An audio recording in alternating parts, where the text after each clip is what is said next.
Saan ka na naman ba galing? Ha? Kanina pa ako nandito eh. Pasensya ka na, Glenn, ha? Napasarap kasi ang kwentuhan naming magkukumari. Hindi ko na namalayan ng oras. Tanghali na pala. Oh, ilan na naman ba ang nasiraan ninyong tao? Lahat ba ng tao dito sa barangay nagawan nyo na ng kwento? Ano ba ang pinagsasasabi mong lalaki ka, ha? Tungkol sa mga buhay namin at hindi ng ibang tao ang pinag-uusapan namin ng mga kumari ko. Sa tingin mo kaya mapapaniwala mo ko, ha? Kilala na kita at yung mga kaibigan mo. Markado na mga pangalan nyo sa barangay dahil sa dami ng mga reklamo sa inyo. Mga naiinggit lang ang mga yun sa grupo namin. Wala naman talaga kaming ginagawang masama eh.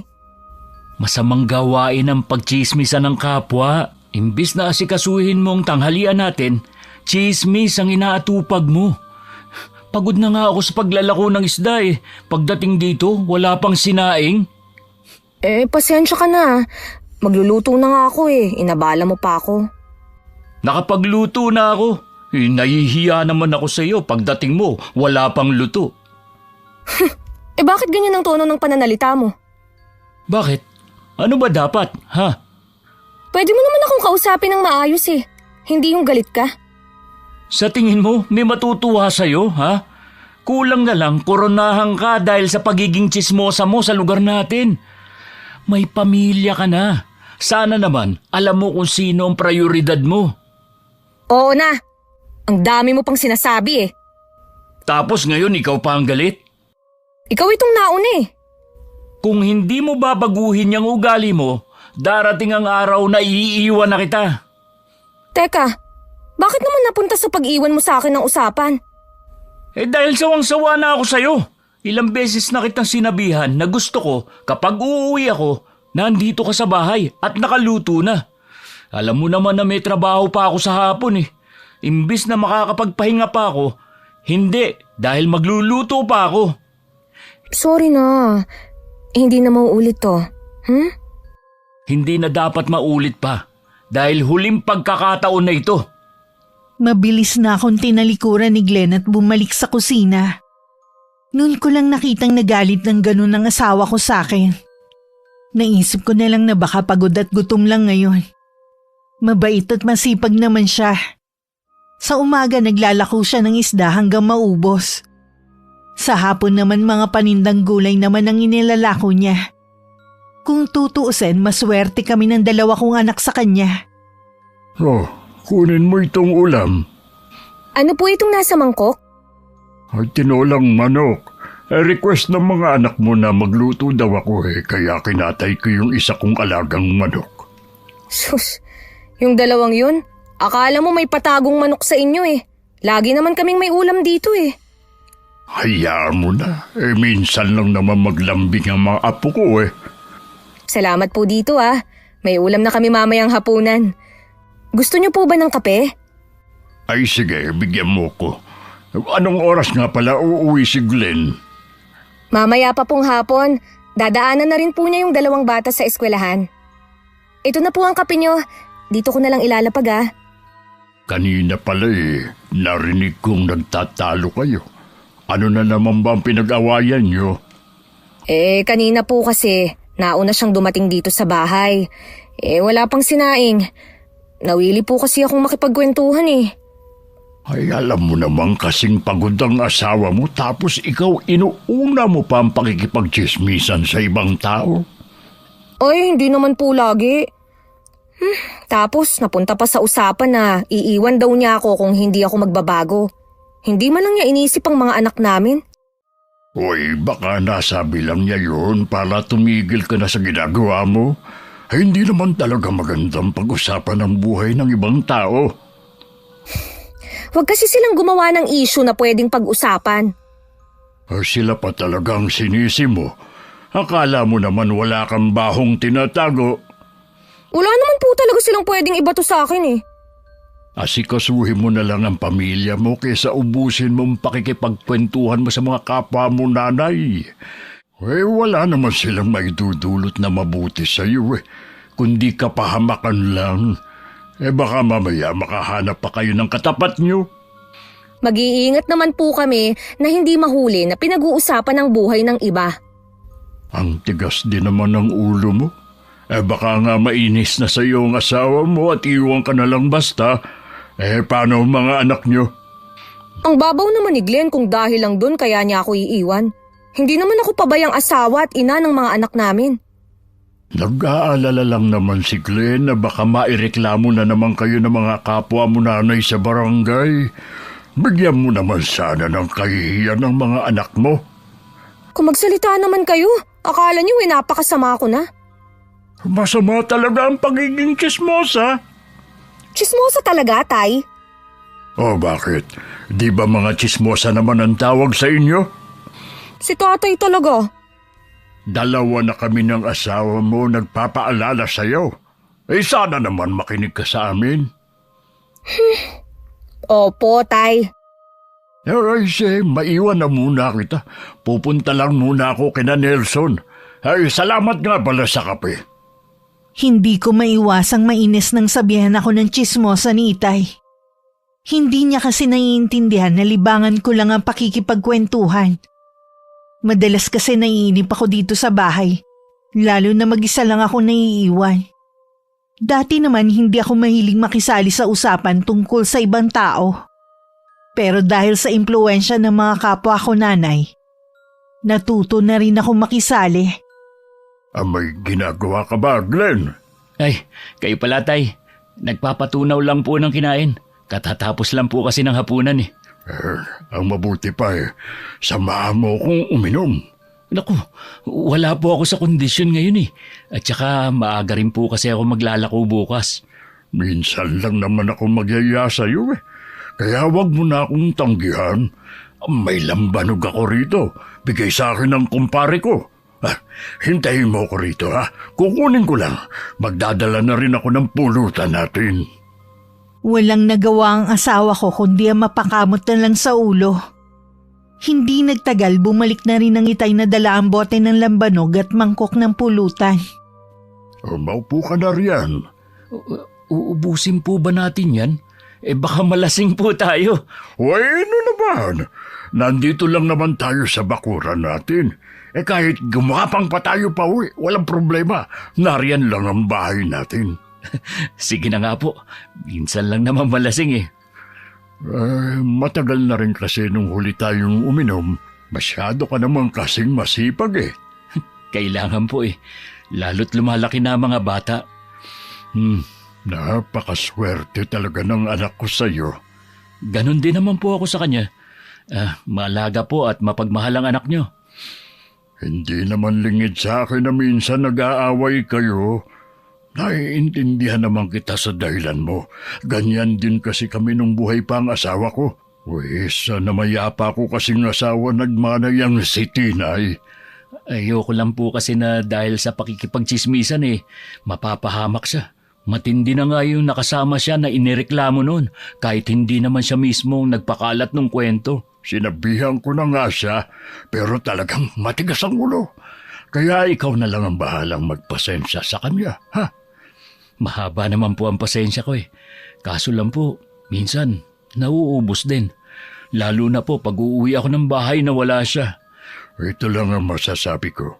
Hindi ko kukonsentihin ang ginagawa niyang si Tinay. Kahit anak ko pa siya. Kaya nga po nagpapasalamat ako sa inyo Dahil hindi kayo nangingialam kapag nag-aaway kami. Kahit katabi lang po namin ang bahay niyo. Siyempre naman. Away mag-asawa yan Tay, maiba nga pala ako. Kanina po kasi napadaan ako sa lumang bahay ni Mang Jose. Nakita ko may nag-aawan. Babalik na po ba dyan ang pamilya? Palibhasa kasi puro katrabaho kaya wala kang alam sa nangyayari sa paligid mo. Iba na ang may-ari ng bahay na yon. Sino na po nakabili? Walang nakakakilala Basta sabi, sa isang linggong lipat dyan. Akala ko pa naman babalik na ang pamilya ni Mang Jose. Ang bait pa naman ng pamilyang yun. Mula po nung nagsimula akong maglako ng isda sila ang una kong naging suki.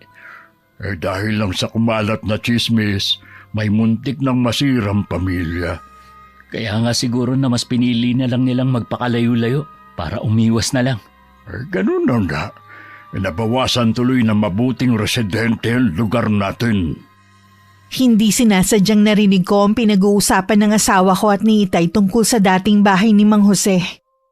Nabalitaan ko nga na iba na ang may-ari ng bahay nila. Hanggang na mga oras na yun wala pa rin nakakaalam kung sino. Tingin ko mamaya pa matatapos ang inuman ng dalawa. Nahiga na lang ulit ako at natulog. Tinanghali ka yata ng gising ngayon. Anong oras ba kayo natapos sa pag-inom nyo ni Itay? 12:00 pasado na yata yun. Ang sakit nga ng ulo ko eh. Makakapaglako ka ba ng isda ngayong araw? Oo naman, sayang eh. Iinuman ko na lang to ng gamot. Kung hindi mo kaya, pwede ka namang magpahinga muna. Kahit araw ng linggo nagtitinda ka pa rin. Nangihinayang kasi ako sa kita eh. Tsaka hahanapin ako ng mga suki ko, lalo na sa mga papasok na baryo. Sige na nga, ikaw na ang bahala. O siya, kumain ka na muna ng almusal para may lakas ka sa paglalako. Hindi ka ba sasabay sa akin? Sa mga bata na lang ako sasabay mamaya. Masyado pang maaga eh. Siya nga pala, may bagong lilipat dito sa lugar natin. Alam ko na yan. Dun sa dating bahay ni Mang Jose. Baka naman pagpiestahan na naman ninyong magkakaibigan ha. Hindi nyo kilala mga taong yun. Baka mamaya sila pa makatapat nyo. Pinangunahan mo na naman ang mangyayari. Hindi pa nga sila dumarating dito eh. Kilala kasi kita na pasimuno din. Alam mo sa totoo lang, naririndi na rin ako sa'yo. Huwag mo na lang kaya akong pakialaman sa mga ginagawa ko. Pwede bang hindi kita pakialaman? Asawa kita. Paano kasi nakakainis ka na eh? Pasalamat ka nga, inaasikaso ko pa rin kayong mag-aama. Hindi yung maghapon akong nasa labas lang ng bahay. Huwag mo namang masamain ang sinasabi ko. Nagmamalasakit lang naman ako sa iyo eh. Kung totoo yan, hindi mo kailangan na ipamukha sa akin ang pagiging tsismosa ko.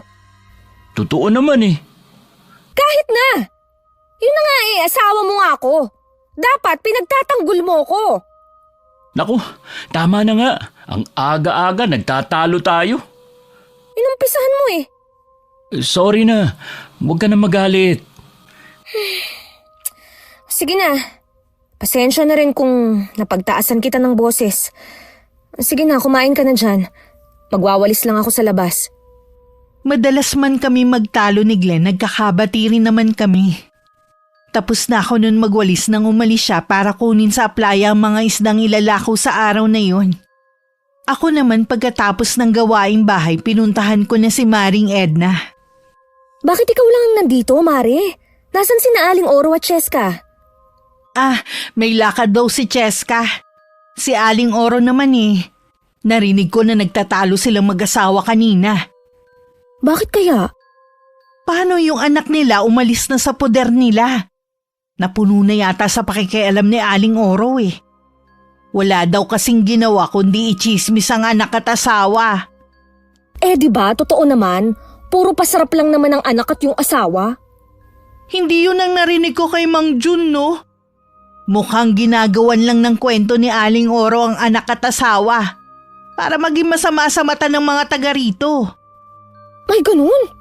Ibig sabihin, puro lang kasinungalingan ang sinasabi niya na hindi man lang nagbibigay ang mag-asawa ng panggasto sa bahay. Ganun na nga. Nag-aalala si Mang Jun dahil puputulin na ng anak ang sustento sa kanilang mag-asawa. Sabi kasi ni Aling Oro, meron daw pensyon ng asawa niya. Yun daw ang ginagastos nila. Hindi totoo yun, no? Ang galing talagang gumawa ng kwento ng matandang yun. Ayan tuloy, lalo siyang nawalan. Para pala siyang walang pinagkatandaan. Ay oo, biruin mo naman. Sariling anak sinisiraan sa ibang tao. Kung nagagawa niya yun sa sarili niyang anak, abay malamang sa atin din. Oo naman, no? Meron nga siyang sinasabi sa'yo kapag nakatalikod kayo ni Cheska Ano? Bakit hindi mo sinasabi? Akala ko ba kaibigan kita at kumare? Huwag ko daw kasing sabihin sa inyo. Baka daw magalit kayo.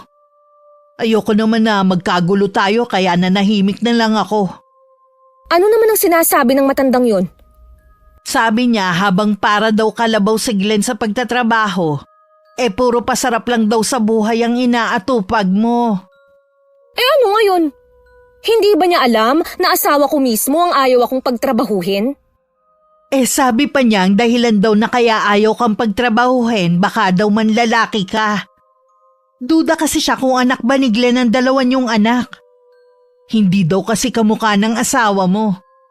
Mestizo daw kasi samantalang ang itim ni Glenn. Ano? Ang kapal naman ng mukha ng matandang yon. Humanda siya sa akin.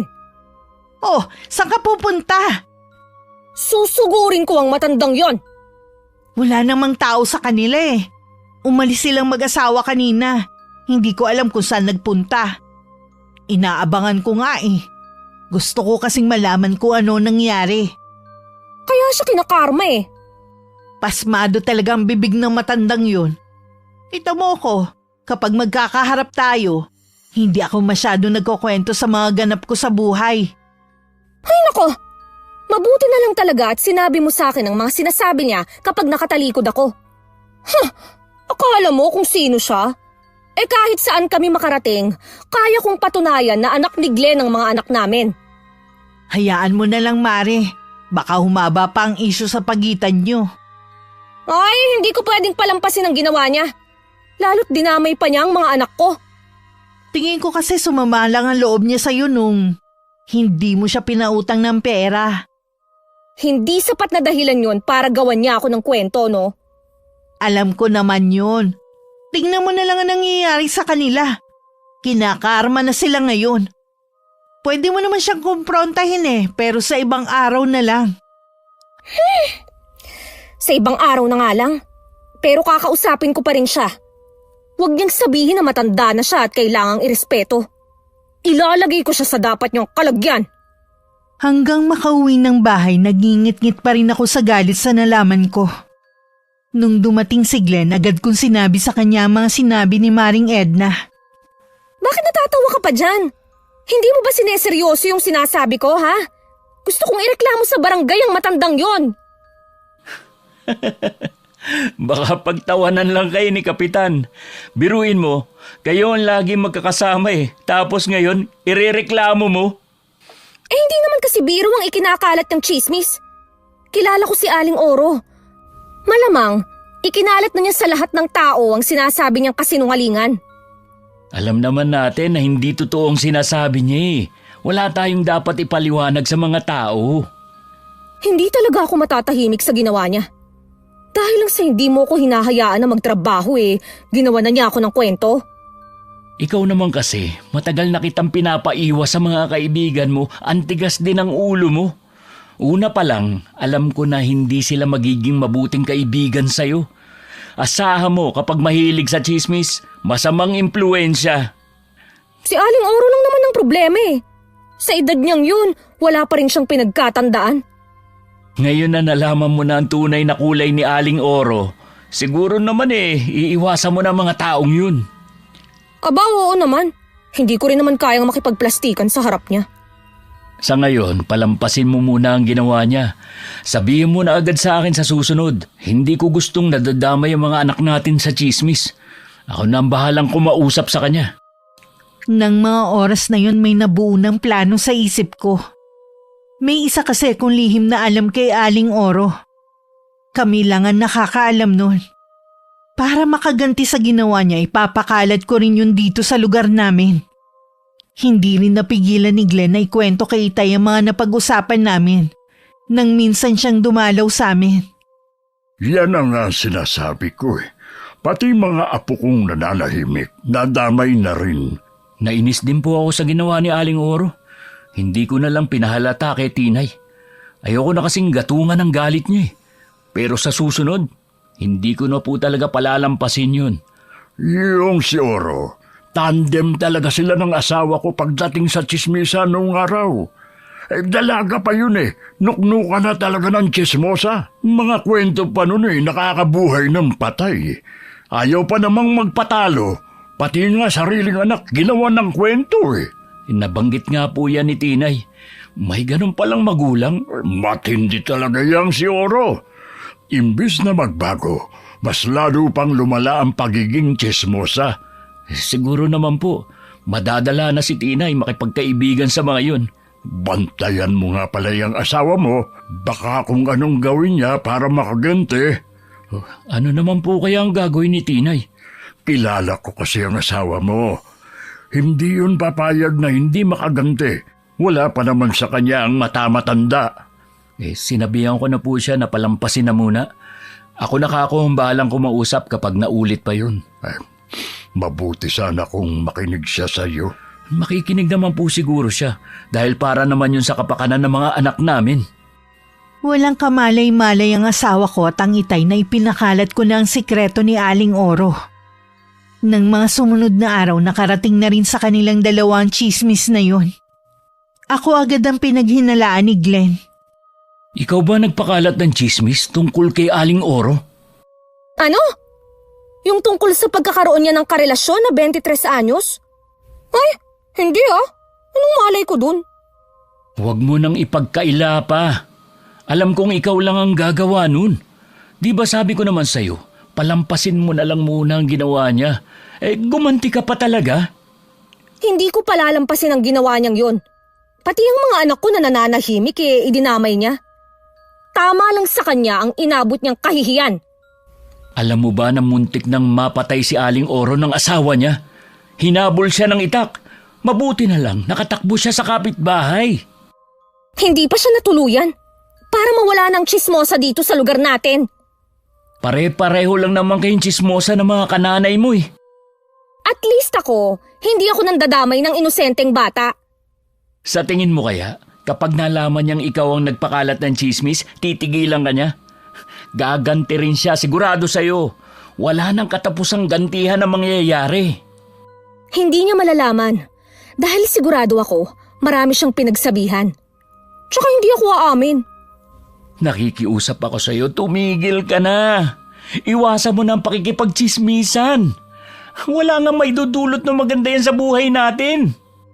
Hay nako, kung alam mo lang, halos hindi na ako naglalabas ng bahay. Hindi mo kasi alam dahil lagi kang wala. Ituloy mo lang yan para maging tahimik ang buhay natin. Huwag kang mag-alala. Hindi na ako makikipagkaibigan sa kanila. Gawin mo. Huwag lang puro salita. Dahil laging wala si Glenn, hindi naman niya alam na lagi pa rin ako umaalis ng bahay. Inuunahan ko lang siya sa pag-uwi para hindi kami mag-away. Kasalukuyan kami nag-uusap ni Maring Edna. Mula nang pumutok ang balita tungkol kay Aling Oro, umiwas na rin si Cheska. At hindi na lumalabas ng bahay. Alam mo bang pinapalayas na ng asawa si Aling Oro? Pagkatapos ba naman ang ginawa niya eh? Sa edad ba naman niyang yun? Nakipagrelasyon pa siya sa parang anak na niya? Papa sa pangayo na apo niya eh. Galit na galit nga siya. At halos isumpa na ang taong nagpakalat nun. Kahit isumpa pa niya ang taong yun, hindi na rin mabubura ang ginawa niya. Ang hilig kasing magmalinis eh. May baho din palang itinatago at mas matindi pa. Sana nga, umalis na lang siya sa lugar natin. Kumukulo pa rin kasi ang dugo ko kapag nakikita ko siya eh. Magsabi ka nga ng totoo. Ikaw ba nagpakalat ng chismis na yun kay Aling Oro? Hindi no. Sana sa'yo ko unang sinabi. Kahit nga ako nagulat eh. Ikaw lang kasi ang may matinding galit sa kanya eh. Kaya naisip ko na baka ikaw ang may kagagawan kaya nabunyagan sikreto niya. Sa daldal niya, malamang kung kani-kanino niya sinabi, talagang kakalat nga yun. Tsaka kung matagal ko nang alam, sana binanggit ko na sa'yo. Sa bagay nga. Tsaka marami siyang mga kaibigan na ngayon kaaway na niya dahil sa ugali niya. Siya nga pala, di ba sinabi mo na pinapalayas na siya ng asawa niya? Sa tingin mo, saan kaya siya pupunta? Malamang umuwi siya sa nag-iisa niyang kapatid. Hindi naman siya pwede sa mga anak niya eh. Galit naman sa kanya ang mga yun. Balitaan mo ko kung anong nangyari ha? Kung natuloy ba siyang umalis? Oo naman, lagi naman tayo nagkikita eh. Maiba nga pala ako. May bagong kapitbahay na pala kayo ah. Sinong kapitbahay? Dumating na kagabi yung bagong titira sa bahay ni Mang Jose. Ang layo naman nila para maging kapitbahay namin no? Bahay niyo ang kasunod na bahay eh. Isang buong pamilya daw yun eh. Sana naman hindi sila katulad ni Aling Oro. Hindi naman siguro. Halata talaga sa'yo na galit ka pa rin kay Aling Oro ah.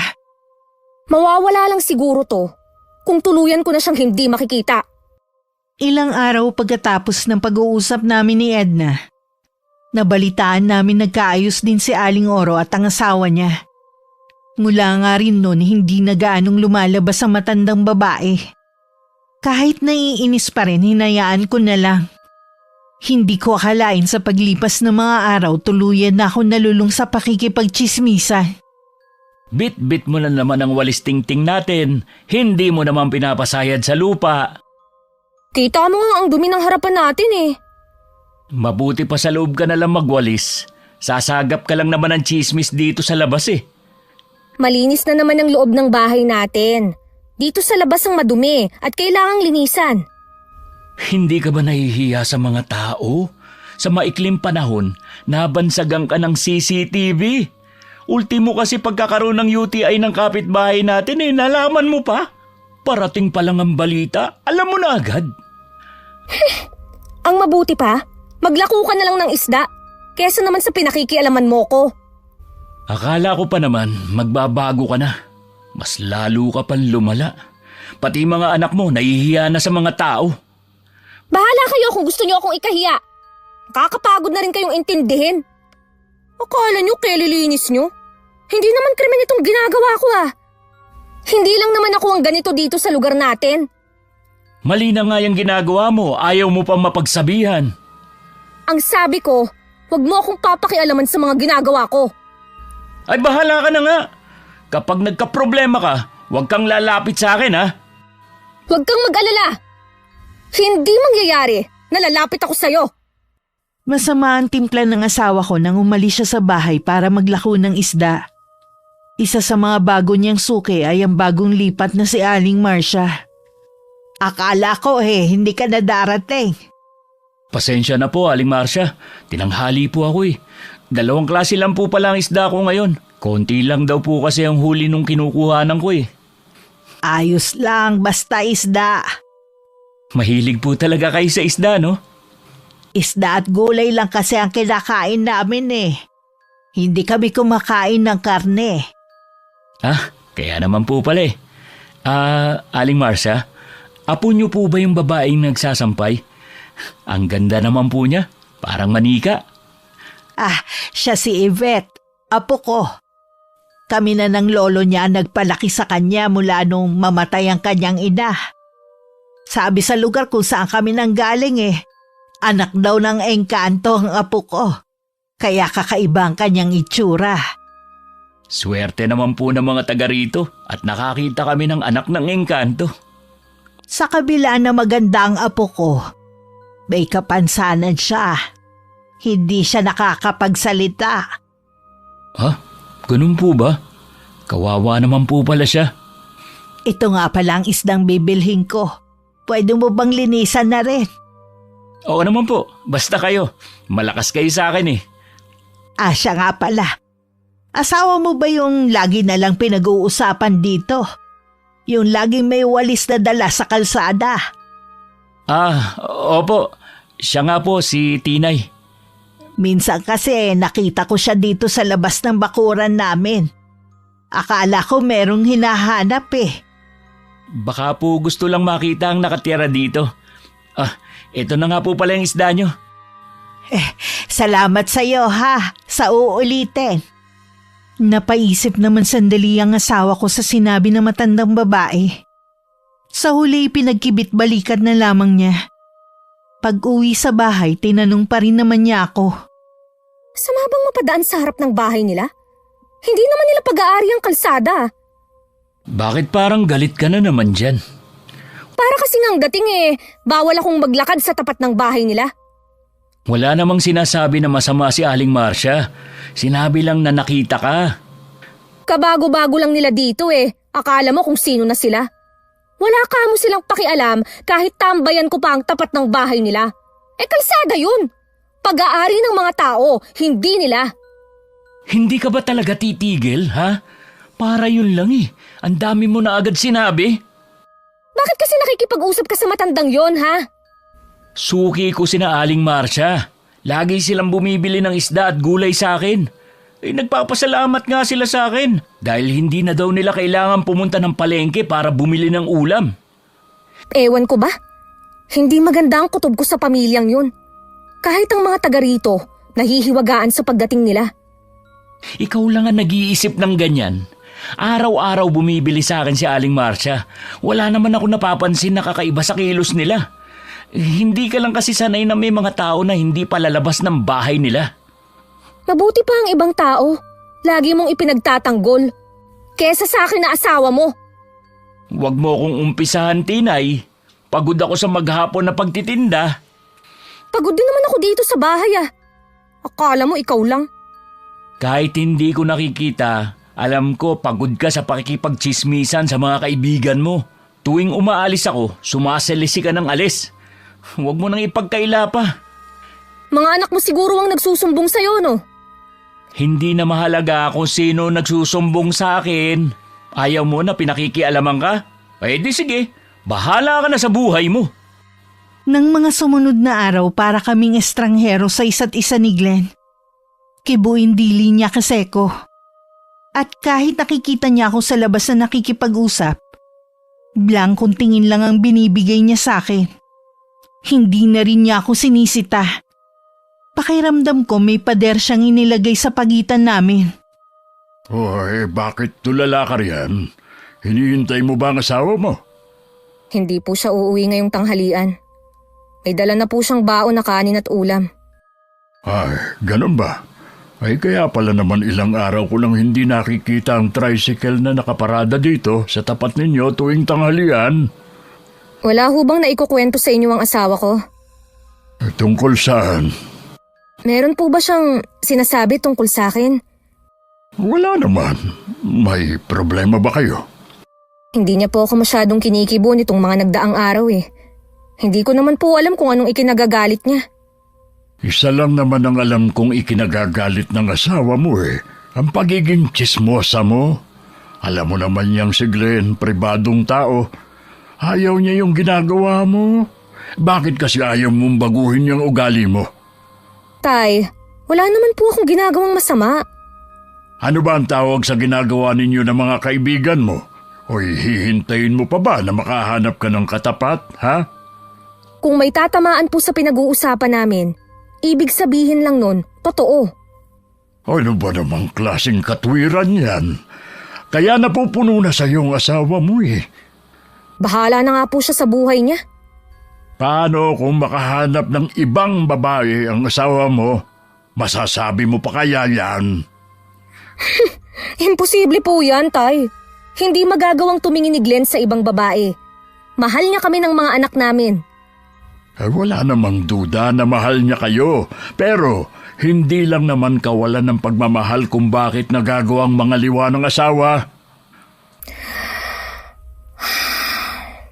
Ano pong gagawin ko, Tay? Sundin mo kung anong gusto ng asawa mo para wala kayong maging samaan ng loob. Sige po, Tay. Susundin ko kayo.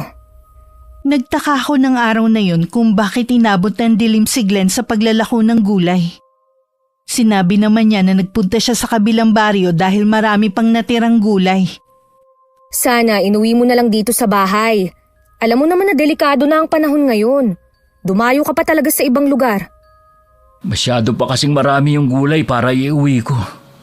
Nandito pala si Itay kanina. Tinatanong nga niya kung bakit hindi ka na umuwi sa tanghali Sana sinabi mo na napapagod na kamo ko. Na pagdating ko, ako pa ang magluluto. Habang ikaw, libang na libang sa pakikipagtsismisan. Yan ba ang dahilan mo kung bakit ayaw mo nang umuwi sa tanghali? Ano pa nga ba? Ang babaw mo naman. Tsaka hindi naman ako laging nasa labas tuwing darating ka. Ay, pagod ako. Gusto ko muna magpahinga. Hindi ka ba muna kakain ng hapunan? Mauna na kayo ng mga bata. Mamaya na lang ako kakain. Hindi na nga tayo magkasabay man ng halian. Pati ba naman sa hapunan hindi ka sasabay? Hindi rin kasi ako makakain kung pagod ako. Ikaw kaya ang lumagay sa katayuan ko. Sige na. Magpahinga ka na lang muna. Kaming tatlo lang ng mga bata ang naghapunan. Kahit masarap ang ulam, hindi rin naman ako makakain. Nang mga sumunod na araw, mas madalang na kami mag-usap ni Glenn. Lagi na rin gabi siya umuwi. Hindi na rin ako nagtatanong dahil lagi mainit ang ulo niya. Isang araw may dumating na subpina sa amin. Inirereklamo kami ni Maring Edna ng paninirang puri. Anong gagawin natin, Mari? Mabuti na nga lang, wala na si Glenn nung dumating yung tanod na nagdala ng sabina sa bahay. Asawa ko nga nakatanggap nung sa akin eh. Galit na galit siya sa akin. Wala na nga daw akong silbi sa bahay na to, puro problema pa ang binibigay ko. Nakakainis naman kasi ang mag-inang yun eh. Bakit pa kasi kailangang magreklamo ni Aling Ina? Todo dinay pa sila eh. Totoo naman na buntis ang anak niya. Sabi niya sa akin hindi raw totoo. Kahit daw kasama pa tayo kapag pumunta sila ng doktor. Nagsisinungaling lang siya para pagtakpan ng anak niya. Hindi na nga ako nakipagtalo eh. Dahil itinatanggi ko na sa atin galing ang kumakalat na balita tungkol sa anak niya. Eh teka nga lang, sigurado ka ba kasi sa impormasyon na nakuha mo? Ikaw ang nagsabi na nabuntis ng boyfriend ng anak niya eh. Alalahanin mo, menor de edad yung bata. Pareho tayong mananagot pag nagkataon. Alam ko naman yun eh. Pero sigurado talaga ako sa narinig ko. Sa mismong bibig ni Aling Ina ko narinig na 2 buwang buntis na ang anak niya. Hindi kaya pinainan ka lang niya dahil alam niyang nakikinig ka? Alam mong galit sa atin ng babaeng yun. Kampi kasi yun kay Aling Oro. Hindi ko na alam ang iisipin. Pupunta ka ba sa barangay? Naku, hindi no. Ngayon na nag-aaway na kami mag-asawa, tinatabla na rin ako ng hiya. Bahala ka kung sisipot ka. Basta ako hindi. Magsasawa din yung si Aling Ina. Ang inaalala ko kasi si Glenn. 2 linggo na kasi kaming hindi nagkikibuan eh. Baka kapag nalaman niya to, lalo nang magkalamat ang relasyon namin. Eh, kausapin na lang kaya natin si Aling Ina na wag nang ituloy ang reklamo sa atin. Ay nako, hindi ako makikipag-usap doon. Wala naman masama kung lulunukin mo ang pride mo eh. Ikaw tong nagkamali eh. Nadamay lang naman ako. Bahala na. Uuwi na muna ako. Sumasakit kasi ang ulo ko eh. Mabuti na lang hindi nalaman ni Glenn at Itayan tungkol sa subpina. Hindi rin kami sumipot ng araw na yun sa barangay. Wala akong kamalay-malay na inabangan pala ni Aling Ina ang asawa ko habang naglalako ng isda. Sinabi niya rito ang mga ginawa ko sa anak niya. Tinay! Totoo ba ang sinasabi ni Aling Ina, ha? Ano bang sinabi sa'yo ng babaeng yon? Hindi ka daw sumipot sa barangay kahapon. Inireklamo ka daw niya dahil sa paninirang puri na ginagawa mo sa anak niya. Hindi totoo ang sinasabi niya. Huwag ka na magsinungaling. Pati ang batang walang kamuwang-muwang, idinamay mo. Ano ba nangyayari sa'yo, ha? Hayaan mo muna akong magpaliwanag, Glenn. Ano ba yung papaliwanag mo? Hindi ka na talaga magbabago. Likas na sa'yo manira ng ibang tao. Totoo naman na buntis ang anak niya eh. Kung totoo man yan, labas ka na sa kanila. Wala ka nang pakialam sa kanila. Bakit ba hindi mo mapigilan na makisawsaw sa buhay ng iba? Sorry na, Glenn. Hindi ko kasi alam na aabot sa ganito ang ginawa ko eh. Ayaw mo kasing makinig sa akin eh. Gusto mo pang paabutin sa ganito. Ikaw ang gumawa ng problema. Lahat kami damay, pati mga anak mo. Masyado ka kasing makasarili. Aminado naman ako sa nagawa kong kasalanan. Huwag mo naman ako lalo pang idiin. Ang tigas kasi ng ulo mo eh. Kami na lang ng itay mo ang hindi nagsasawa sa pagsasabi sa'yo. Eh talaga yatang nananalaytay sa ugat mo ang pagiging tsismosa. Kung makapagsalita ka naman, parang hindi ko kayang magbago. Bakit? Sa tingin mo magbabago ka pa? Matagal na akong sumuko na hindi mo na kayang baguhin yung sarili mo. Kaya ba hindi mo na ako kinakausap nitong mga huling araw? Oo, tutal, wala namang halaga ang boses ko sa bahay na to. Bakit pa tayo mag-uusap? Ibig bang sabihin yan? Wala akong makukuhang suporta sa'yo kapag nagkaharap kami ni Aling Ina. Hindi mo man lang ako sasamahan. Hindi! Isama mo si Edna na partner mo sa paninira sa ibang tao. Naging asawa pa kita. Kung hindi mo rin lang ako tutulungan. Wala na akong pakialam pa sa'yo. Di ba yun naman ang gusto mo? Huwag kang pakialaman. Di bahala ka sa problema mo. Glenn! Glenn, wag ka munang umalis! Mag-usap muna tayo! Glenn! Glenn! Wala akong nagawa kundi tanawin na lang si Glenn habang palabas ng bahay namin. Sumakay siya sa tricycle niya at pinaharurot yun paalis. Hindi rin siya bumalik nung gabing yun. Kahit nung kinabukasan. Hindi pa po umuwi si Glenn mula kahapon. Nag-away ba kayong dalawa? Meron kasing nakarating sa akin na inireklamo daw kayo ni Ina dahil sa ginawa ninyo sa anak niya. Yun nga po ang pinagawayan namin. Kung ano-ano ang sinumbong sa kanya ni Aling Ina. Dapat kasi sinabi mo na agad sa asawa mo. Hinintay mo pang ibang tao magsabi sa kanya. At saka bakit hindi ka sumipot sa pandinig sa barangay? Hindi rin po kasi pumunta si Edna. Kahit na hindi siya pumunta, ikaw na lang sana ang sumipot. Para ko na rin pong inamin na kasalanan ko. Talaga namang kasalanan mo eh. Ano ba kasi ang pumasok dyan sa kukote mo na pati anak ni Ina ginawa niyo ng kwento? Hindi ko naman po gawa-gawa yun eh. Totoong buntis ang anak niya. Siya mismo ang nagsabi nun. Yan ang napala mo sa pakikialam sa buhay ng ibang tao. Labas ka na kasi sa kanila. Dahil sa kagustuhan ninyo na meron kayong pagpiestahan, humaharap ka ngayon sa malaking problema. Kahit ilang beses pa akong ipatawag, hindi ako pupunta. Magsasawa rin siguro si Aling Ina. Kapag 3 beses kang hindi pumunta, iaakyat nila ang reklamo.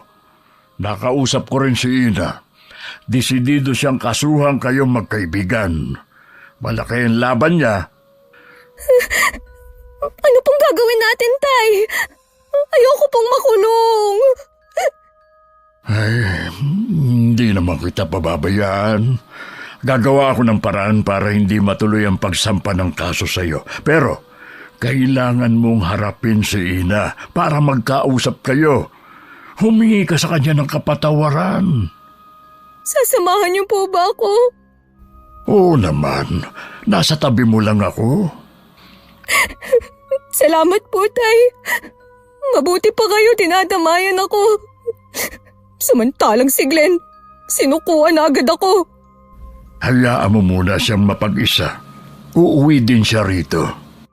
Hindi pa rin umuwi si Glenn. Nalaman ko na umuwi siya sa bahay ng magulang niya. Ang itay ang sumama sa akin sa barangay nang ipatawag muli ako. Tinanggap ko na lang ang mga masasakit na salita ni Aling Ina. At humingi din ako ng kapatawaran sa kanya. Mabuti na lang napakiusapan natin si Ina na makipag-areglo na lang. Kulang na nga lang po eh. Lumubog ako sa kinauupuan ko kanina. Sa dami ng masasakit na salita na sinabi niya sa akin. Nasasaktan kasi siya bilang ina.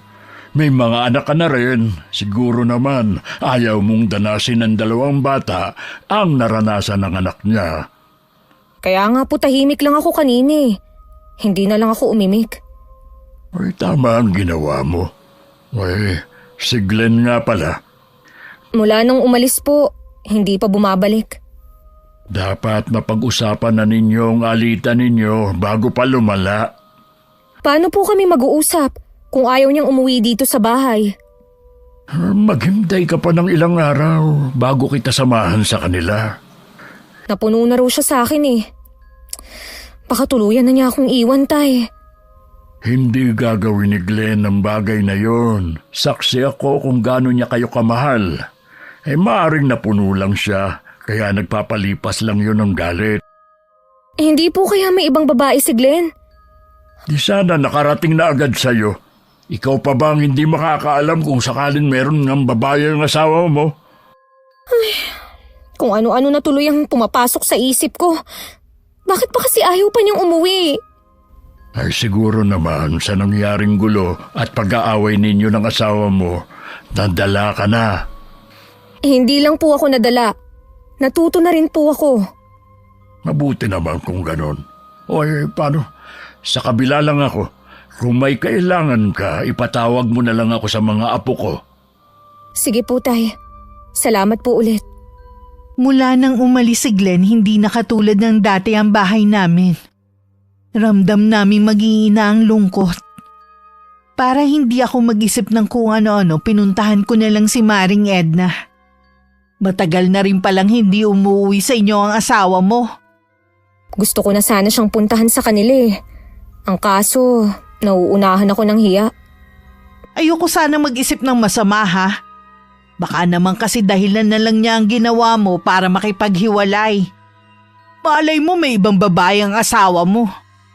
Naisip ko na yan. Pero mahal kami ni Glenn. Hindi niya magagawang magloko. Galit lang talaga siya sa ginawa ko. Alam kong mahirap tanggapin pero ihanda mo pa rin ang sarili mo. Baka kasi nakilala niya yung babae nung naglalako siya ng paninda. Naguguluhan na ako. Hindi ko na alam ang gagawin at iisipin. Dapat kasi nag-uusap na kayo ngayon, hindi yung pinatatagal niyo pa. Sabi naman ng itay, sasamahan niya ako sa bahay ni Glenn sa susunod na mga araw kapag hindi pa siya umuwi. Oo nga pala. May sasabihin ako sa'yo. Ano yun? Tuluyan na akong iniwan ng asawa ko. Ha? Bakit naman? Hindi na raw niya kayang makisama sa akin eh. May kinalaman bang reklamo ni Aling Ina sa desisyon niya? Oo. Tsaka ayaw raw niya sa asawang tsismosa. Salot ang tingin niya sa akin. Ang sama naman ng asawa mo. Lahat ng ginawa ko mabuti para sa kanya at sa mga anak namin binaliwala lang niya. Pati mga anak ko galit at kinahihiya ako. Teka, nasa na nga pala ang mga anak mo? Sumama sa tatay nila. Iniwan nila ako mag-isa dito. Mabuti na rin daw na maiwan ako dito. Baka daw magkalat pa ako doon. Kung nalulungkot kang mag-isa dito, pwede ka muna sa bahay namin. Ayos lang naman ako dito mag-isa. Huwag kang mag-alala sa akin. Sigurado ka ba? Oo naman no. Ang dami ko rin ginagawa dito kaya hindi ako nalulungkot.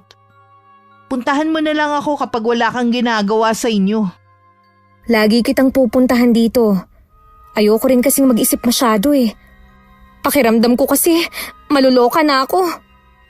Sana lang hindi matulad sa akin ng kapalaran mo. Hindi ko maiwasang matakot sa sinabi ni Maring Edna. Ang bigat tuloy sa dibdib na umuwi ako sa amin. Saktong 10 araw nang umuwi si Glenn sa bahay. Mabuti naman umuwi ka na. Kung alam mo lang kung gaano ka na namin namimiss ng mga anak mo. Kaya ako umuwi dahil sa mga anak natin. Galit ka pa rin ba sa akin? Hindi ako galit sa'yo, kundi sa ginawa mo. Naayos na naman namin ang itay ang problema eh. Swerte ka pa rin kung ganun. Pangako, magbabago na ako. Ibalik na natin ang dati nating samahan. Hindi ko alam kung dapat pa ba kitang paniwalaan.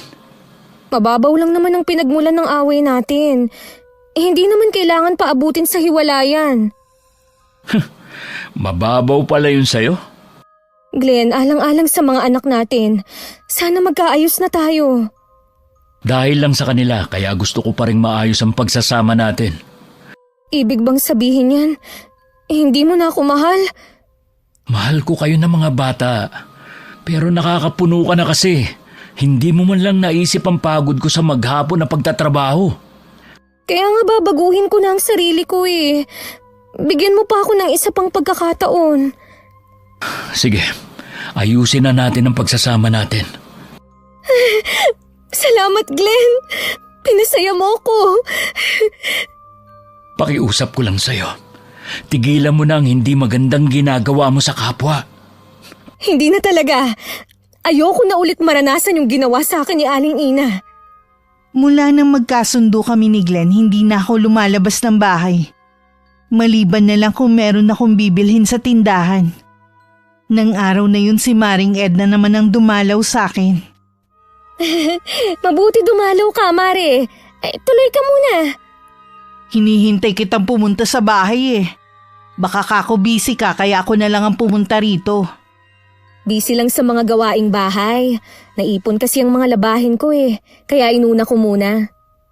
Baka nakakaabala ako sa'yo. Hindi naman. Natapos ko na rin naman. Ano bang sa atin? Si Glenn nga pala. Naglalako naman ngayon ng gulay.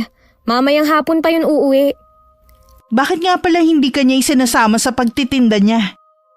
Ayaw nun na napapagod ako. Gusto niya, dito lang ako sa bahay namin. Nag-aasikaso sa mga kailangan niya at ng mga bata. Sigurado ka yun ang dahilan niya? Oo naman. Bakit parang hindi ka naniniwala?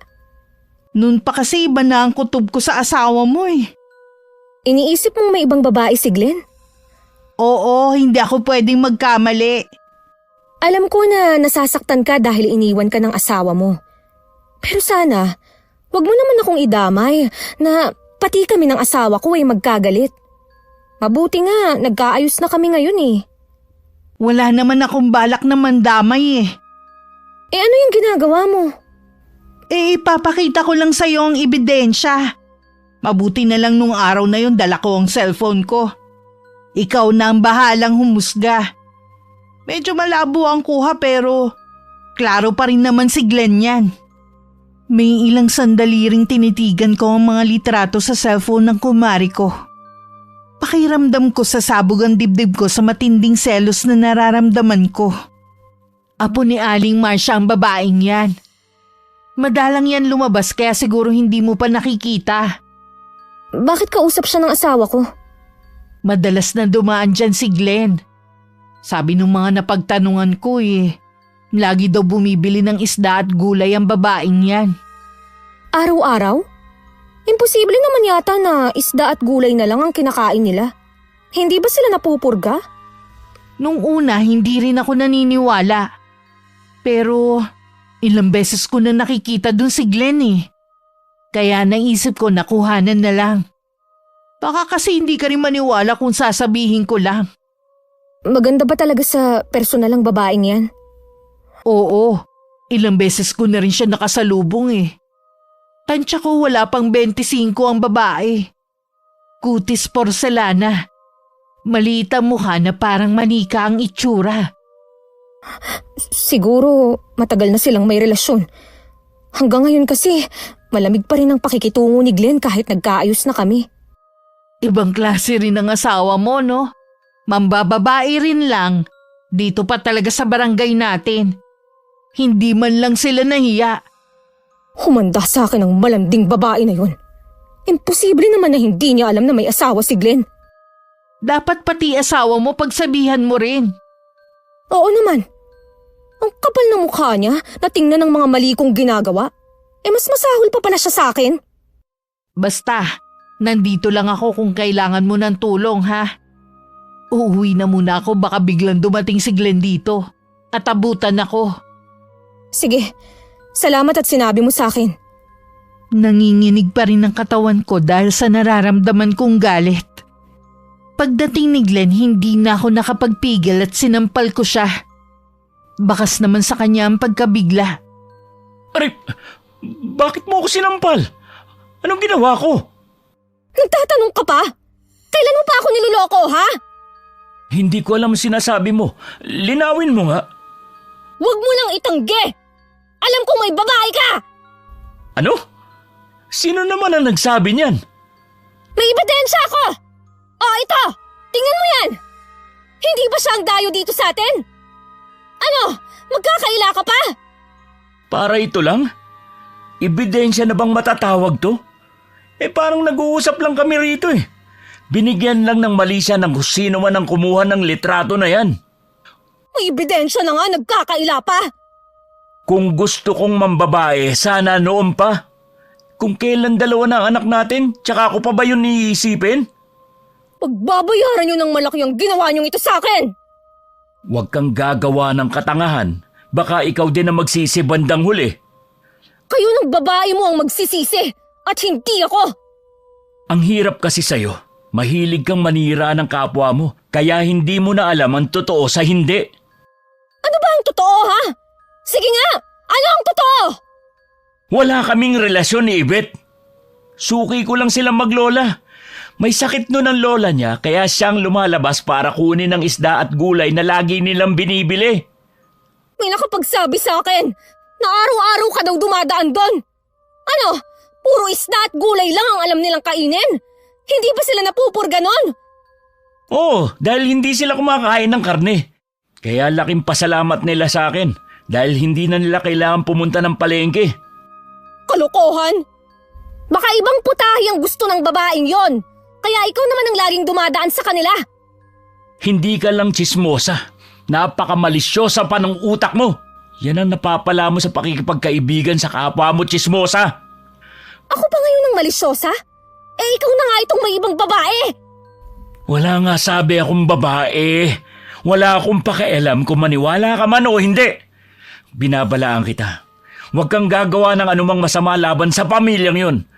Hindi mo sila kilala. Baka pagsisihan mo ang gagawin mo. Mabilis na akong tinalikuran ni Glenn at muli siyang umalis. Nagpupuyos naman ang kalooban ko na sinugod na ang bahay ng inaakala kong babae niya. Nagkataon na nasa labas ang babae at nagwawalis. Walang sabi-sabi na sinugod ko siya. Isang matandang babae naman ang umawat sa amin. At niyakap pa ang babaeng umiiyak. Anong karapatan mo para saktan ang apo ko? Malandi ang apo mo! Nilalandi niya ang asawa ko! Dapat dyan kinakalbo!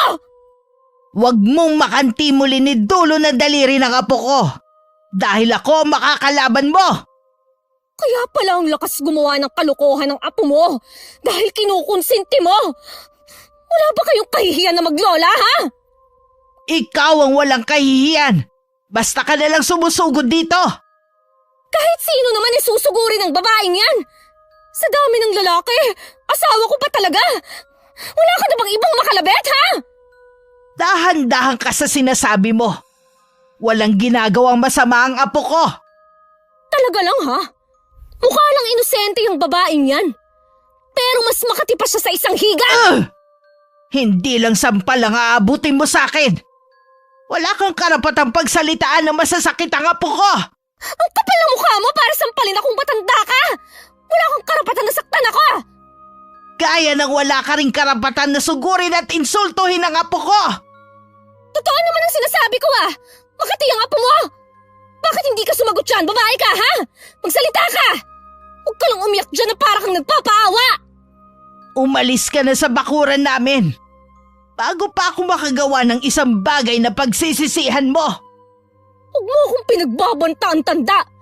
Dayo lang kayo rito. Ako, lehitimong taga rito. Kung ako sa inyo, mag-alsa balutan na kayo at saka lumayas! Kung umasta ka, kala mo pag-aari mo ang lugar na to. Hindi mo ko kilala, babae. Pero ikaw kilalang kilala ko. Halika na, apo, sa loob ng bahay. Binigyan ko pa sila ng matalim na tingin hanggang makapasok. Noon ko lang din napansin na marami na palang tao sa paligid na nakikiusyoso. Napakunot-noo ko dahil ni isa sa kanila wala akong kilala. Bigla tuloy ako napaisip kung gano'n na ba karami ang dayo sa lugar namin. Galit din ang mababanaag sa mga mata nila kaya nagmadali na akong umalis. Nakarating naman kay Glenn ang ginawa ko. Puro na lang ba kahihiyan ang bibigay mo sa akin, ha? Ikaw ang nagbigay ng kahihiyan sa pamilya natin at hindi ako. Sinabi ko naman sa'yo na hindi ko babae si Yvette. Hindi ako naniniwala sa'yo. Hindi nga niya ipinagkailang paratang ko sa kanya eh. Dahil lang sa hindi siya nagsalita, yun na agad ang tingin mo. Hindi pa ako tapos sa babaeng yun at sa'yo. Anong gagawin mo? Sisiraan mo sarili mong asawa, ha? Sige, gawin mo. Oras na ituloy mo yung pagbabanta mo. Aalis kami ng mga anak mo sa bahay na to. Sa tingin mo matatakot mo ko, ha? Sa gagawin ko, tingnan ko lang kung may bumili pa sa mga paninda mo. Hindi ko alam kung ano nakita ko sa'yo para pakasalan ka. Sobrang sama ng ugali mo eh. Sarili mo lang ang lagi mong iniisip. Wala kang pakialam sa nararamdaman ko o ng ibang tao. Wala akong pakialam kung ganyan kasama ang tingin mo sa akin. Basta ako, gaganti sa ginawa mong pananakit sa damdamin ko! Gawin mo na kung anong gusto mong gawin. Hindi rin naman kita mapipigilan eh. Sa tulong ni Maring Edna at mga kapwa ko nanay, pinagkalat nila ang tungkol sa panluloko sa akin ni Glenn at nang inaakala kong babae niya. Dahil doon naging masama ang tingin ng mga tao sa asawa ko. Naging matumal ang benta niya. Hanggang naisip niyang tumigil na lang. Salamat po sa inyo. Sa maikling panahon po naging suki ko kayo. Huling araw ko na po kasi ng paglalako ngayon. Bakit ka naman titigil sa pagtitinda? Dahil ba sa ginawa ng asawa mo na pagkakalat ng tsismis sa inyo ng apo ko? Nahihiya nga po ako sa inyo Ako lang po ang humihingi ng paumanhin sa mga ginagawa ni Tinay. Nadala lang po siya ng matinding galit. Nalulungkot ako dahil labis ka rin naaapektuhan. Sana matauhan ng asawa mo bago mahuli ang lahat. Sa tingin ko po, hindi na siya matatauhan. Ugali na talaga niya yun Nahihiya lang ako dahil pati apo ninyo nadamay pa. Apektado nga ang apo ko. Lagi siyang umiiyak at halos hindi makakain. Hindi sanay ang apo ko sa ganitong klaseng problema. Kaya talagang labis siyang naaapektuhan. Patawarin niyo po ako. Pakisabi din po kay Yvette, huwag naman po niyang pabayaan ang sarili niya. Wala ka namang kasalanan Kung alam lang ng asawa mo kung gaano siya kaswerte sa iyo. Bihira na ang katulad mo. Paano po? Aalis na po ako. Ipapaubos ko lang po sa ibang lugar ang paninda ko. Hindi ko po kasi maibenta dito dahil ang sama ng tingin sa akin ng mga tao. Hangad ko na magtagumpay ka sa buhay. Maraming salamat po, Aling Marcia. Patawarin mo ko, Glenn. Sumusobra ng asawa mo. Kailangan ko siyang turuan ng leksyon. Naabutan ni Aling Marcia na umiiyak na naman sa kanyang kwarto ang apong si Yvette. Tumayo ka riyan, apo. Tulungan mo kong ayusin ang mga gamit ko. Magsasagawa ako ng orasyon para turuan ng leksyon ng isang tao. Ilang araw ko na napapansin na lagi lang sa bahay si Glenn. Nang hindi na ako makatiis, tinanong ko na siya. Sira ba ang tricycle mo? Hindi ka kasi naglalako ng isda at gulay Hindi sira ang tricycle. Huminto na ako sa pagtitinda. Ha? Bakit naman? Kung kailan may bayarin tayo sa eskwelahan Dumating na rin yung bill ng kuryente at tubig. Wala na ba natira sa ibinigay ko sa'yo? Binili ko na ng bigas at grocery dito sa bahay. Konti na lang ang natira. Sakto lang pambaon ng mga bata ngayong linggo. Akala ko naman kasi maglalako ka ng isda. Bakit ba kasi bigla kang tumigil? Hindi ko na kasi kaya mga parinig sa akin ng mga tao at masama nilang tingin sa akin. Para bang ang sama-sama akong tao? Kasalanan nyo yan ng babae mo. Yan ang karma sa inyo. Yung ba ang tingin mo? Kaya siniraan mo kami at ginawa ng kwento? Hanggang ngayon ba? Hindi ka pa rin aamin, ha? Yung babae mo nga, para na rin siyang umamin dahil hindi man lang niya ipinagtanggol ang sarili niya. Puro lola niya lang ang dumidepensa sa kanya. Natural, ipagtatanggol siya ng lola niya. Hindi naman niya kayang ipagtanggol ang sarili niya dahil may kapansanan siya. Hindi siya nakakapagsalita.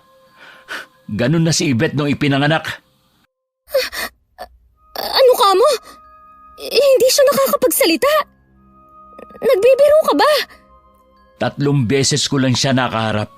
Hinaamin ko na natutuwa ako sa kanya dahil kamukha siya ng namatay kong kapatid. Hindi mo ba naalala? May pagkakahawig sila, gaya ng kapatid ko. Sinasabi din na kaya ganun ang itsura ni Yvette dahil anak siya ng engkanto. Oo nga. Ngayon ko lang naisip na kamukha siya ng kapatid mong si Eliza. Magkasing edad din silang dalawa. Pati siya apektado sa ginawa mo. Marami ka ng taong sinaktan. Kaya sana tama na. Glenn, teka lang. Glenn, huwag ka munang umalis.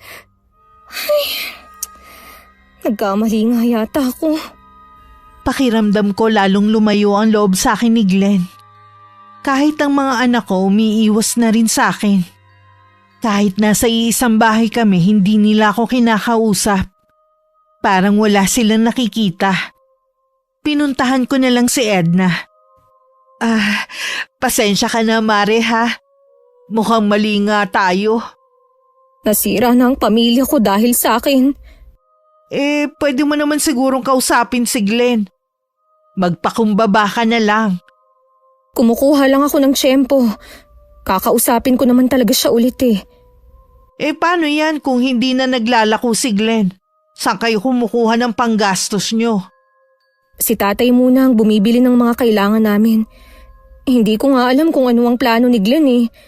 Hindi ko naman kasi alam na maaapektuhan pati pagtitinda niya. Tiningnan ko nga ulit yung mga litrato eh. Bigla ko naalala kaya pala siguro puro senyas yung babae. Hindi pala siya nakakapagsalita. Kailangan ko rin sigurong humingi ng dispensa sa maglola. Samahan mo naman ako. Oo ba? Kailan mo babalak pumunta doon? Sa ibang araw na lang siguro. Medyo masama kasi ang pakiramdam ko ngayon eh. Namumula nga ang mukha mo. Tsaka, ano yung butlig na pula sa balat mo? Hindi ko nga rin alam eh. Kanina wala naman ito. Ang mabuti pa, ipa-check up mo yan sa center. Baka kasi kung ano na yan. Uso kasi ngayon ang bulutong eh. Sa tanda ko ba namang ito eh, tatablan pa ba ako ng bulutong? Malay mo naman. Hindi ba Makate? Hindi naman. Pakiramdam ko lang eh, mainit ang loob ng katawan ko. Gusto mo bang samahan kita ngayon sa center? Bukas na lang siguro. Hapon eh, baka sarado na rin yun. Uuwi na muna ako sa bahay. Pagdating sa bahay, wala ang mag-aama ko at ang tricycle sa harap ng bahay namin. Ang itay lang ang naroon at parang hinihintay ako. Kung kailan naman hapon na, tsaka pa umalis ang mga yun. Sinabi po ba kung anong oras sila babalik?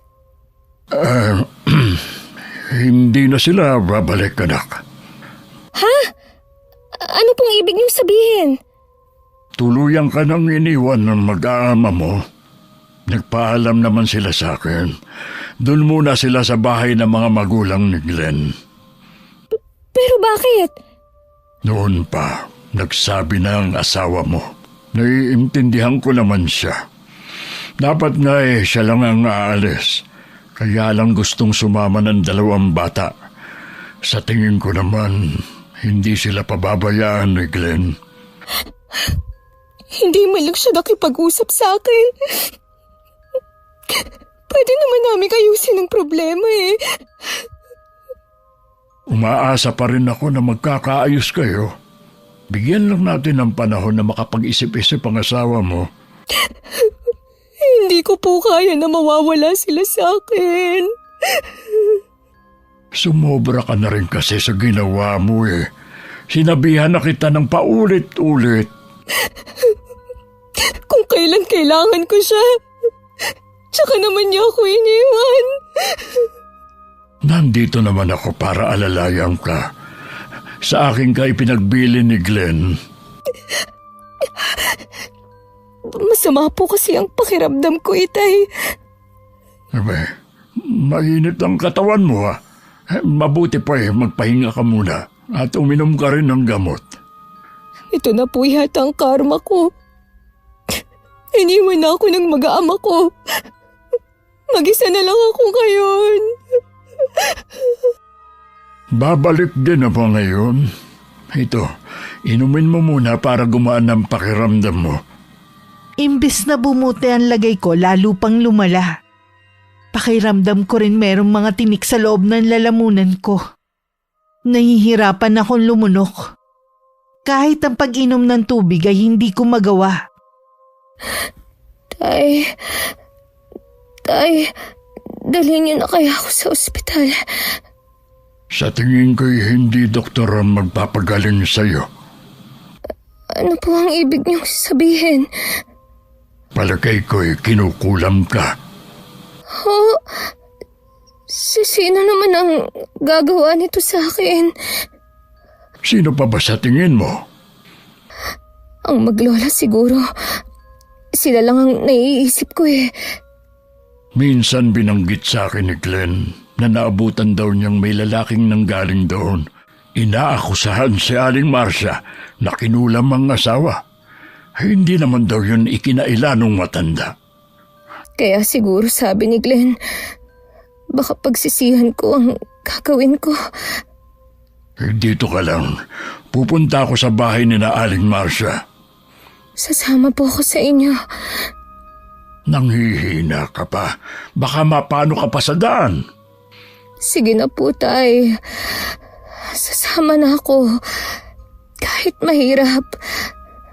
Ay, sige na nga. Mag-aarkila na lang tayo ng tricycle. Gusto ko lang po na ako mismo ang ihihingi ng paumanhin sa kanilang maglola.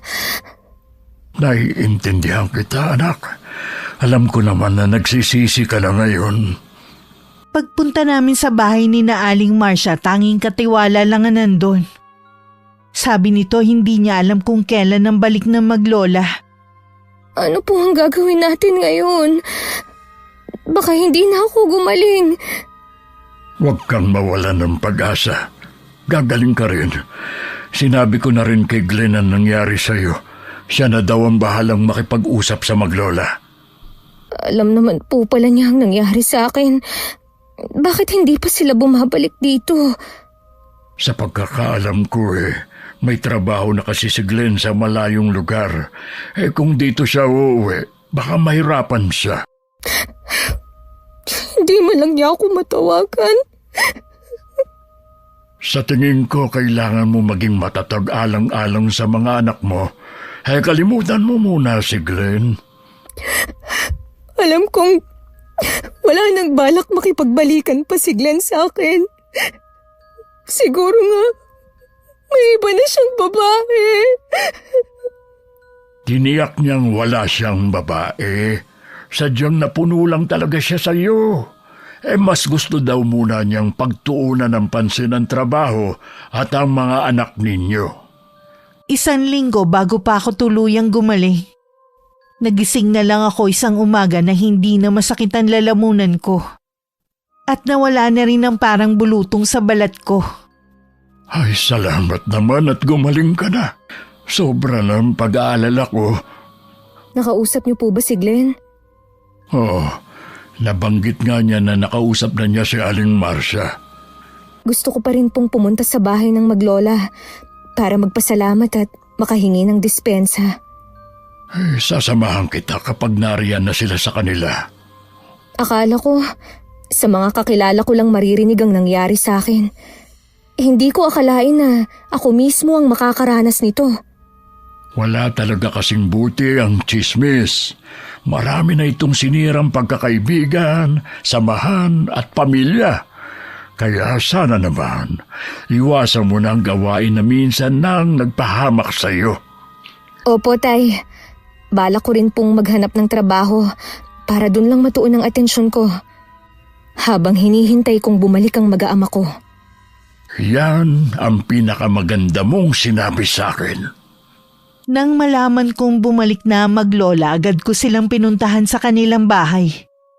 Humingi ako ng kapatawaran na tinanggap naman nila yun. 1 taon na ako may trabaho noon na magkabalikan kami ng asawa ko. Mula nang mangyari ang karanasan na yun, tinalikuran ko na ang dating gawain. Tinoon ko na lang sa Panginoon, sa pamilya, at sa trabaho ang panahon ko. Wakas. Okay, shoutout po tayo. Shoutout sa Dakanay family from Baguio.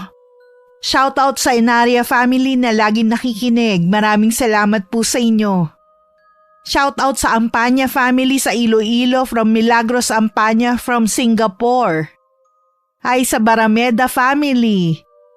Hi kay Frederick Natividad from Dubai.